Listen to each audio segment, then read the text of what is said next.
Howdy mga human being at nailabas na nga ang episode 3 ng Nessie Commercial at hindi sa pagmamayabang ako ang main character doon. Hindi ako yung nagsabi, yung agency ha. Hindi ako madamot sa behind the scenes kaya tara samahan nyo ako sa Nessie Commercial episode 3 BTS.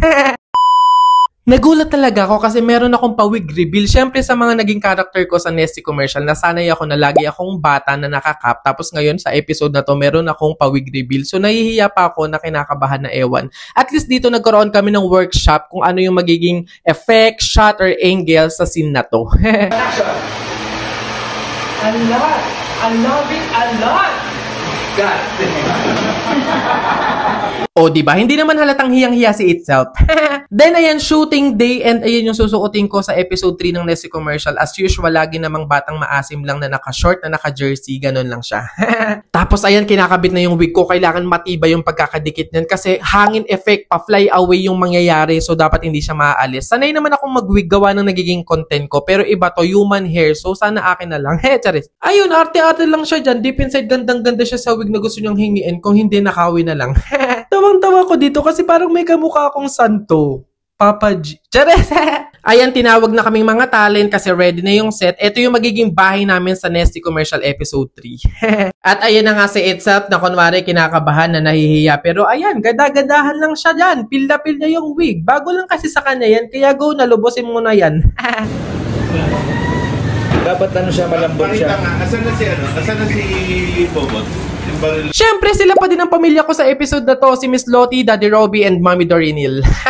Ayan, nakaset na talaga sila, mag-i-start na. Yung mga pagkain na yan pwedeng kainin kasi nakabalot naman siya and kailangan for consumption shot. At ito naman yung POV ko kasama ang ating mga director, cameraman, staff, crew na talaga namang napakahuhusay. Pansin nyo yung production quality. Ang galing, ang ganda. Talagang pang movie na siya, pang series, pang teleserye. Dito naman kinakausap lang ako ni Direk kung ano yung magiging lines ko. Ayan, emotions, reactions ko, sa shot ko or sa scene na to. Hi Direk Lyle, nag-mention, shinout out. Ayan na naman, talaga namang feel na feel niya yung wig. Talaga namang ganda-gandahan siya dyan. Oh, bugs. Oh, sige, tingin lang. Oh, isa pa. Eh. Lakas maka-feeling artista kapag inaalagaan or inaasikaso ka ng ganyan, no? Pero ayun, thank you po sa mababait nating stylist and makeup artist. Eto yung hanggang ngayon, takang-taka ako kung bakit nag-cut si Direk. Eh, okay naman. Tapos tumawa lang siya. Bakit? Ano ba kasi yun? Hey, cut! Very good, guys. Ganda. One more. Sa scene kasi na to, nagsabi ako ng alat sa luto ng nanay ko. So, para hindi ako mapagalitan or hindi siya ma-hurt, nagpalusot ako ng alat. I love it, alat. Gets nyo? Kung hindi, edi hindi. 3, 2, 1, action! A lot! I love it a lot! Nag-isa pa nga akong take dito kasi nabulunan ako sa pansit day. A lot! Again. Diyos ko, ito ata yung pinakamadali kasi after namin uminom, sasayaw lang kami ng sabay-sabay. And go! Diba? Ang galing ng pa-sound effect ni Direk para ma-hype kami.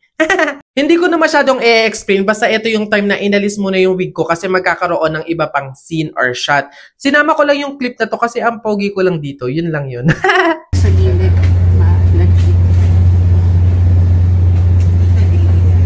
After ilang scenes or shots, lunchtime, break time, harutan, kwentuhan, pahinga, yun lang yun. And back to work. Ito yung another scene na sinasabi ko sa inyo, yung walang wig na version kung saan sasabihin ko na yung alat, tapos magugulat ako, kukuha ng nesty, cut. Yun lang yun. Di ko na para i-explain pa, masyado na kayong bini-baby. Ayan, so ginabi na kami ulit as usual. Okay lang naman yun. Talaga namang expected na gagabihin talaga sa mga ganitong shoot. Guys, mag-explain na naman ako. So, eto yung scene or yung shot na iinom na ako ng nesty. Parang refreshing shot ganun. Nakapokus siya sa buong mukha ko at sa lalamunan ko. Basta yung pinopokus niya is yung pag-inom ko ng nesty. Yun lang yun. Go! Lagok, taas pa. Day, awa na lang. Nalasing ako that time talaga. 15 baso ata ng Nessie yung nainom ko. Pumutok talaga yung pantog. Yan. Kinabit na uli yung wig ko kasi eto na yung pa-fly away, yung pahangin effect after kong uminom ng Nestie. POB, yung tinatalian ka ng nanay mo pag tanghaling tapat. Chares, parang may napapansin ako dito. Parang pwede siyang mag-shampoo commercial. Baka naman. O, ito na yung pinost ko nung nakaraan. Kung napanood nyo, ang dami talagang views nun. And literal kasi na behind the scene na ang dami mong tatandaan. Mga emotions, reactions, lines. Kahit sabay-sabay siya talaga sa isang shot lang, nakaka-proud kasi kinaya ko. Action. And switch. And action. 1,001 and go. A lot. I love it a lot. Flip.